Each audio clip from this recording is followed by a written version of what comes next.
This is a good list that I've put together, inspired by a couple of others and my own contribution, and I'd like to share this list with you. First, learning the power of purpose. A person who has purpose in their life, they have something to go for, some meaning.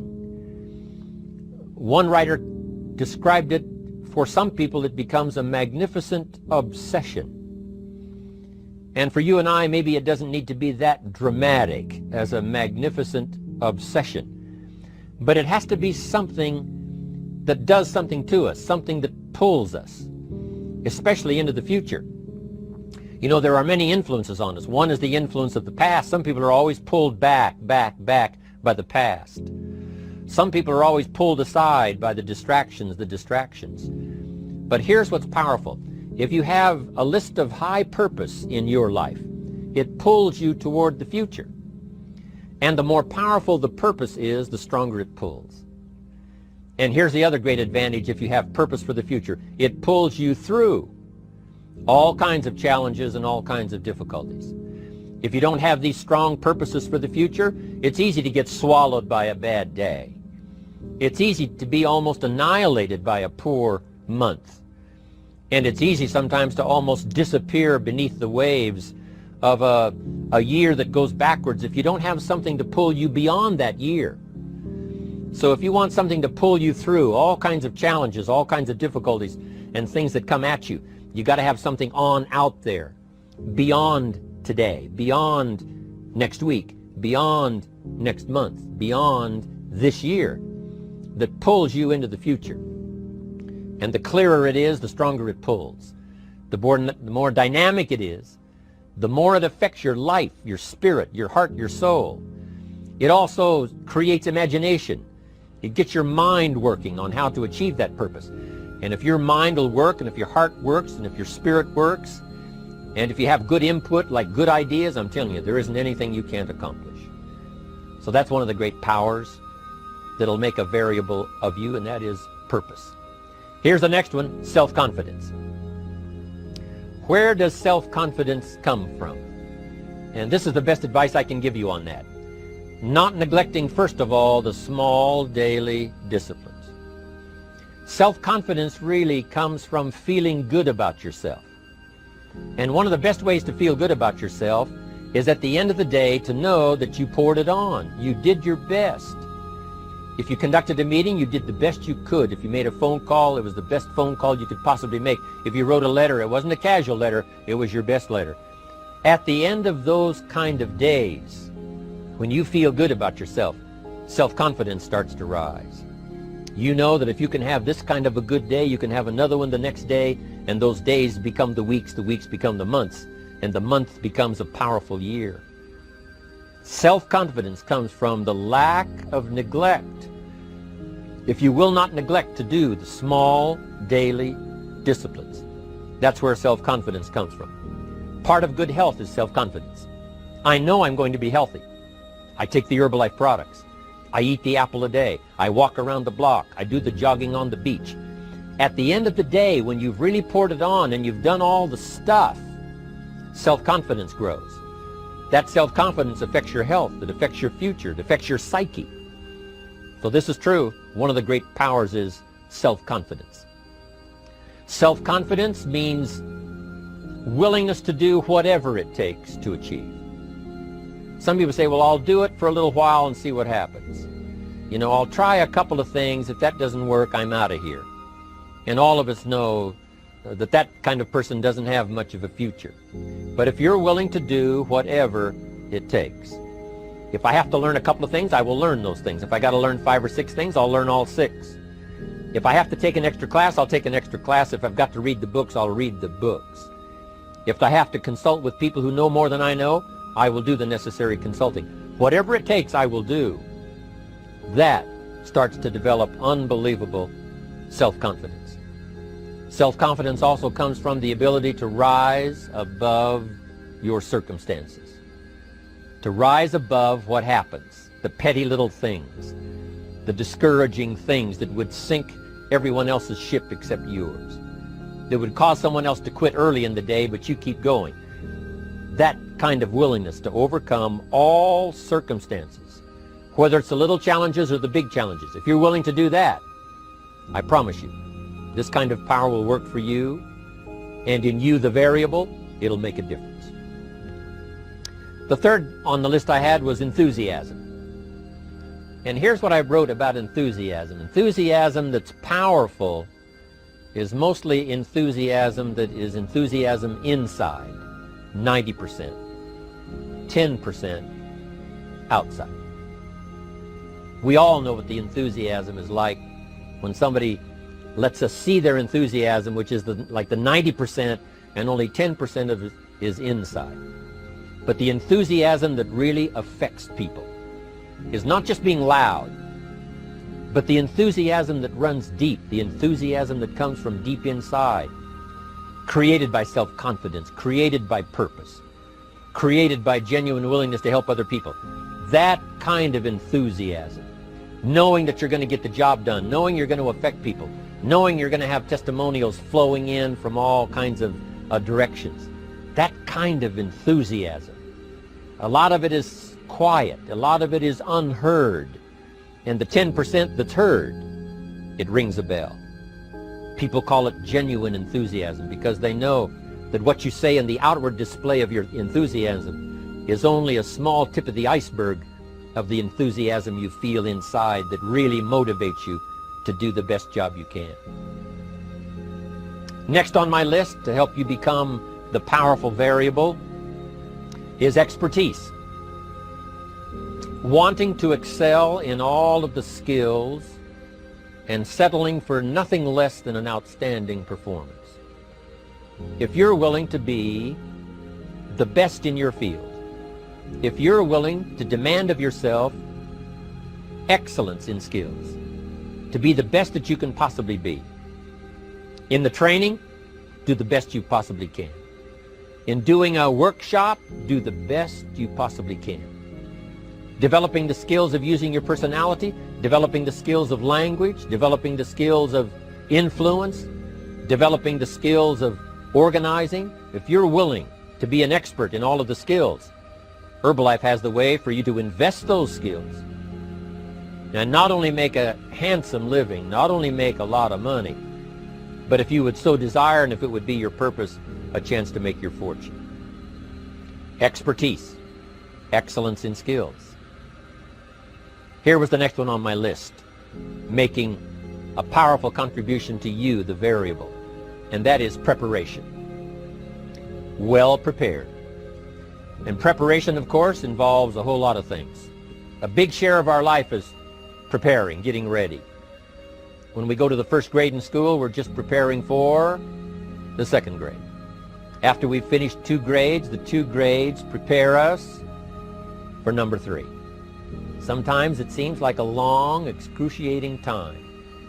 And the time will just seem like it'll never come when we can finally have the performance that we really want. But it takes time to prepare. It takes time to get ready. And the decisions you make in the preparation time, those are the decisions that last for a lifetime. Preparing to have a good day.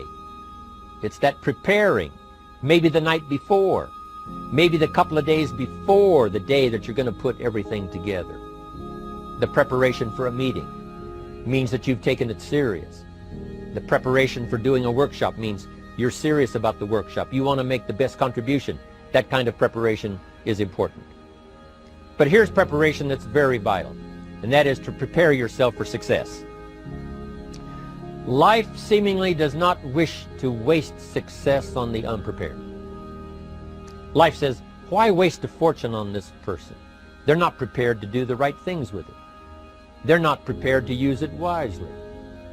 If a fortune was bestowed upon this unprepared person, it would probably be wasted. The people that could have been touched won't be touched. What could have been done won't be done because this fortune will have been wasted on the unprepared person. So not only look for fortune, not only look for the promise, but prepare yourself and ask of yourself, what can I do to make myself ready? Because remember, life was designed not to give us what we want, not to give us what we need, but life was designed to give us what we deserve. Every value in life must be paid for, and those that pay are the ones that get it. It says those that give receive. Someone says, I wish to receive, I wish to receive. You don't have to concentrate on receiving. Just become a good giver. It says those that search will find. Someone says, well, I need to find some good ideas to help change my life for the future. Then to find good ideas, that doesn't come because you need them. It comes because you search for them. If you want good ideas, you got to go after them. You got to go to the class, you got to go to the workshop, you got to go to the training, go to the book, right? You got to go to the journal, right? Go where good ideas are being taught, go searching, go looking, because good ideas are not going to be wasted on those that are not seeking, searching, well prepared. So, prepare yourself to be ready for fortune when it comes, to be ready for challenge when it comes, to be ready for opportunity when it comes. Opportunity comes along and passes by the person that is not well prepared. I want to prepare myself this year for next year. Yes, I wish to be effective this year, but I'm also thinking of ways, how could I be better? How could my ideas be more powerful? How could they be sharper, more clear? How could I reach some people next year that I perhaps can't reach this year? I haven't reached deep enough into my own soul to affect some people. Some people just pass by and say, hey, what a good speech. But how could I make it stronger than that, deeper than that, more powerful than that? I cannot be as powerful as I could be next year. You know, you can't go to the 10th grade in the 5th grade. You just got to go through the grades. But the more you are prepared, when the 10th grade finally comes, now you can cash in and get 2 times, 3 times, 5 times more value from it by being prepared. I want to do my best this year for Herbalife, but I also want to get ready for next year, 1999. And then when the year 2000 comes, at the turn of the century, I want to be well equipped by language, by instinct, by temperament, by personality, by influence, to really be valuable the year 2000, 2001, 2, 3, 4, 5. That's my goal. I'm sure it's your goal. Now here's the next one. There's great power in self-reliance. Self-reliance means you simply look mostly to yourself. It would be nice if someone just gave you this, gave you this, gave you this. It would be nice if everyone did their job exactly as they're supposed to do it. But here's what you've got to do. Primarily rely on yourself. Primarily say, I'm the person responsible. And I will learn the necessary skills so that I can help people learn their skills. If I need lots of people to do certain things to build my organization, that is what I must have. But I've got to be the final backstop. I've got to be the final one that people can rely on.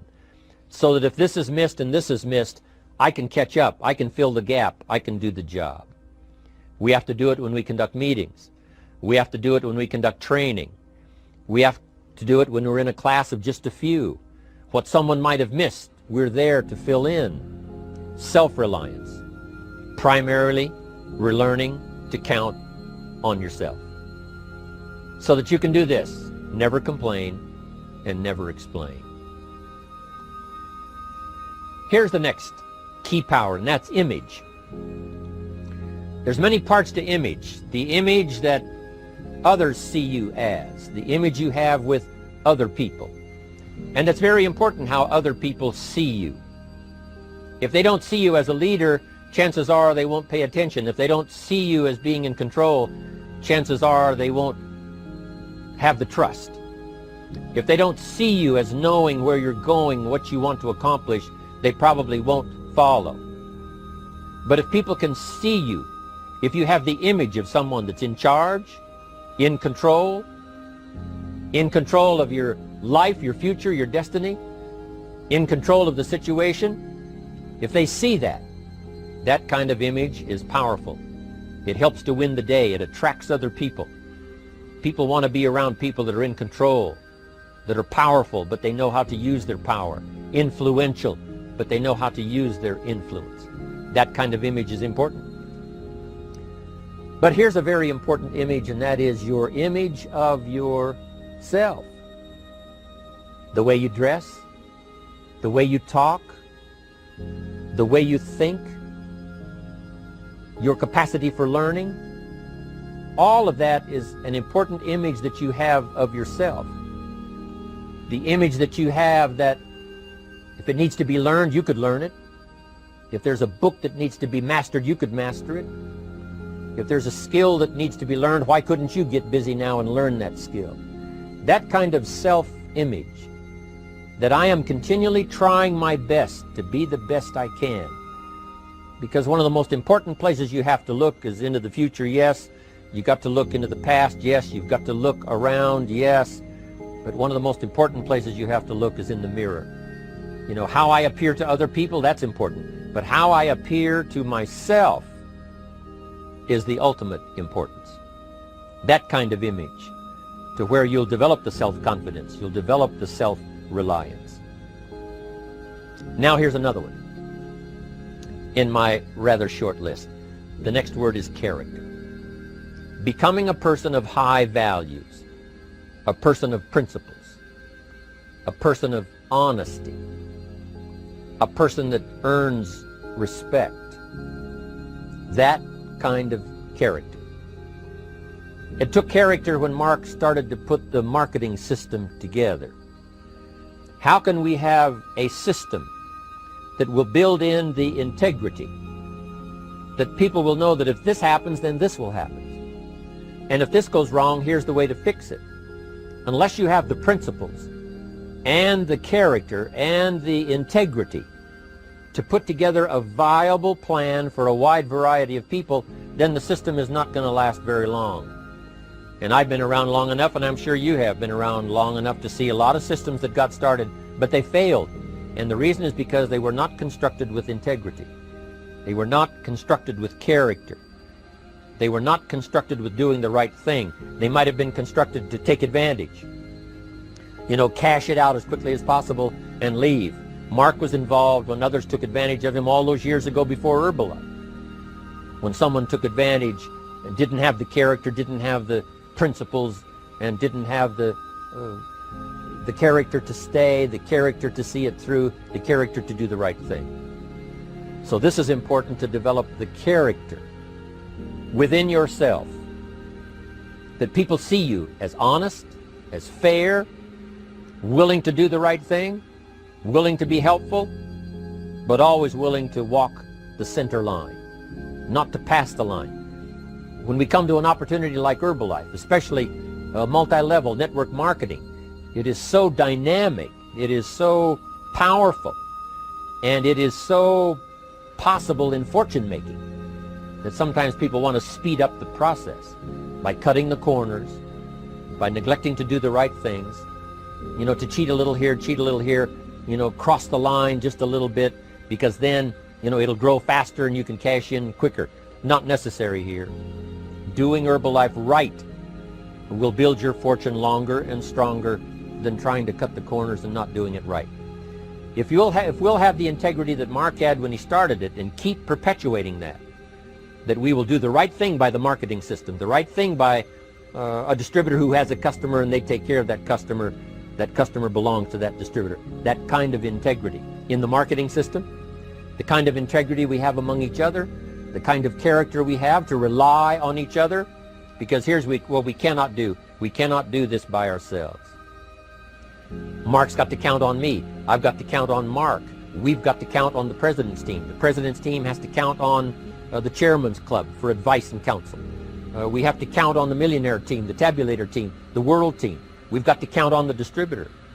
We've got to count on the distributor giving the right message to the potential customer. We've got to count on the distributor giving wise counsel to the new recruit, teaching them the right way, the Herbalife way, the principled way, the character way. Vitally important. Building and developing your own character. Now here's another one. It's called self-discipline. Self-discipline, all of us have a challenge with that. Because sometimes it's easy, and especially if you're working hard, doing the best you can, it's easy sometimes to let up and let it go. But remember, So many people, especially now that we're as big as we are around the world, are counting on what we do. At home office, they have to be careful. They have to be disciplined. It's easy for the person who ships the product from Herbalife says, oh, well, I'll wait until tomorrow to ship it. And then they go home and sleep like a baby. But the distributor who's waiting for that product doesn't sleep that night, or doesn't sleep when the product doesn't show on time. But if everybody will have the discipline to say, I will do the best job I can. I will make mistakes, of course, because we're all human, but I'll try to remedy those mistakes and do the best job I can. That kind of self-discipline that understands how important your part is in all of the functions that work. Coming to work on the set here, HBN, there's so many people that play a part. And each one of the parts that are played is necessary to put on the broadcast, make it viable, make it real, make it powerful. Any couple of them missing, and it would be a disaster. But all of it put together, and it works like a charm. Each person developing the self-discipline to do their part, do their job. Here's one more, and that is the power of extraordinary performance and demanding of yourself excellent results. This is so important. If you want to live extraordinary, you must do extraordinary. If you want an extraordinary income, you must do extraordinary things. If you want an extraordinary fortune, you must go with the demands of what it takes to have that fortune. Mark has made such a fortune, it's almost beyond comprehension what the numbers really are. But guess what he has the satisfaction of knowing? He earned it all. If he'd have been lax in the performance, Herbalife would not be here these 18 years later. Herbalife would have been a footnote in multi-level history. But because he performed year after year, the 3rd year and the 5th year, and the 7th year and the 10th year, and the 12th year and the 15th year, and now performing well in the 18th year, I'm telling you, that's what makes it such a viable fortune for Mark personally, of course, because he did the job. If we would ask of ourselves that kind of performance, and you've got to ask it of yourself. You know, I can't ask it of you. I would try to inspire you. I would try my best to share with you what it might taste like, what it's like to finally make your fortune. It happened for me. But here's what you must do. You must demand it of yourself. Society does not demand that you not have a heart attack. But if you want to escape having a heart attack, you must demand it of yourself. Society doesn't demand that you take Herbalife and improve your health. You have to demand it of yourself. Society doesn't demand that you jog around the block every morning. But if you want good health, you must demand it of yourself. Society doesn't demand that you read a couple of books a week and improve your intelligence and your knowledge. That you must demand of yourself. Society does not demand that you build a financial wall around your family nothing can get through. That's not a demand of society. But you must demand it, if you wish it, you must demand it of yourself.